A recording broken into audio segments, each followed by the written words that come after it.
भाविकांना आणि प्रेक्षकांना विजयादशमी अर्थात 3.5 मुहूर्तापैकी असणारा हा अत्यंत महत्त्वाचा उत्सव, त्याच्या मनपूर्वक हार्दिक शुभेच्छा. अत्यंत आनंदाचा आजचा दिवस आहे. आश्विन शुद्ध दशमी, याला आपण विजयादशमी या नावाने संबोधतो. आजच्या दिवशी आपल्या श्री क्षेत्र शिर्डी या ठिकाणी साईबाबा यांची पुण्यतिथी साजरी केली जाते.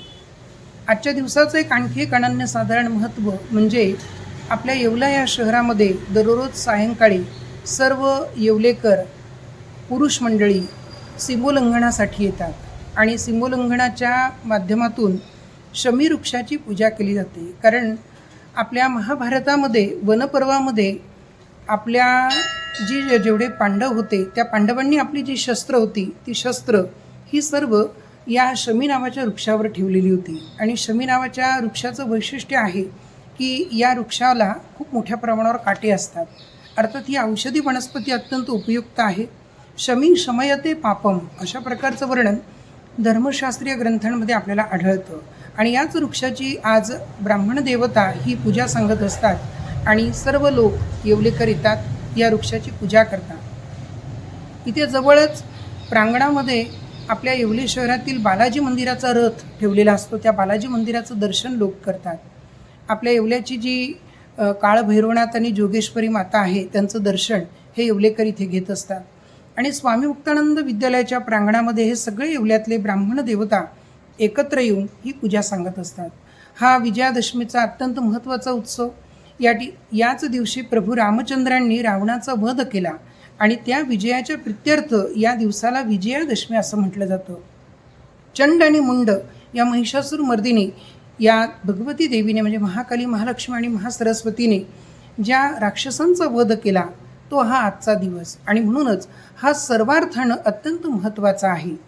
आजच्या दिवशीच आपले नागपूर शहरामध्ये परमपूज्य श्रद्धेय प्रातस्मरणीय डॉक्टर केशव बळीराम हेडगेवार यांनी राष्ट्रीय स्वयंसेवक संघाची स्थापना केली. आणि म्हणूनच आजच्या दिवशी गावागावातून आपण बघतो की सवाद्य आणि सघोष असं संचलन बघायला मिळतं. आपल्या येवल्यात देखील ही परंपरा राष्ट्रीय स्वयंसेवक संघाच्या सर्व स्वयंसेवकांनी अत्यंत निष्ठेनं, प्रामाणिकपणे आणि ही परंपरा आपल्या सर्वांना प्रेरणा द्यावी या उद्देशानं आजही जतन केलेली आहे. आजही सकाळी ही सुंदर अशी फेरी येवलेकरांनी बघितली. पुष्पवृष्टी करत येवलेकरांनी या सशस्त्र आणि सवाद्य आणि सघोष संचलनाचं स्वागत केलं. आजचा हा अत्यंत महत्त्वाचा दिवस आहे. सर्व धर्मीय आनंदाने एकत्र येत आजचा हा दिवस साजरा करतात. वैदिक सनातन संस्कृतीतील विजयादशमीच्या निमित्तानं एकमेकांना सोनं दिलं जातं, म्हणजे आपट्याची पानं दिली जातात. म्हणजे एक जे ऋषी होते त्या ऋषींकडे त्यांचा जो शिष्य होता तो गेला आणि तो म्हणायला लागला की मला तुम्हाला दक्षिणा द्यायची. तर ते म्हणाले की तुला मी 14 विद्या शिकवल्या तर तुम्हाला 14 सहस्र मुद्रा दे.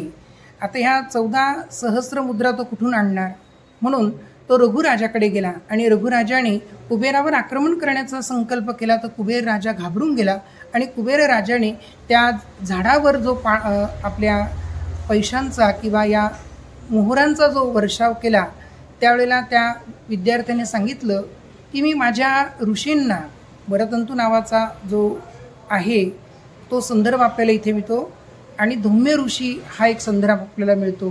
तो आपल्या गुरुजींना असं सांगतो की गुरुजी मी तुमच्यासाठी या सर्व सुवर्ण मोहरा आणल्या आहेत त्या तुम्ही घ्या. त्याला गुरुजी त्याला सांगतात की मी जेवढ्या विद्या तुला शिकवल्या तेवढ्याच मी तुझ्याकडून या सुवर्णमुद्रा घेईन. आणि त्यांनी तेवढ्या सुवर्णमुद्रा घेतल्या. मग रघुराजा त्या विद्यार्थ्याला म्हणाले की तू ह्या घेऊन टाक. तो म्हणाला नको, मला नको. मग रघुराजाने गावातील सर्व नागरिकांना सांगितलं की तुम्ही ह्या सुवर्णमुद्रा घेऊन जा. तर लोक ते घेऊन गेले आणि घेऊन गेल्यानंतर त्या संपल्यानंतर तिथे ते झाड उरलं, ते आपट्याचं झाड होतं.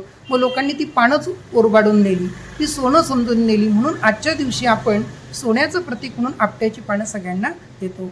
पुन्हा एकदा सगळ्यांना या विजयादशमी दसऱ्याच्या मनपूर्वक हार्दिक शुभेच्छा.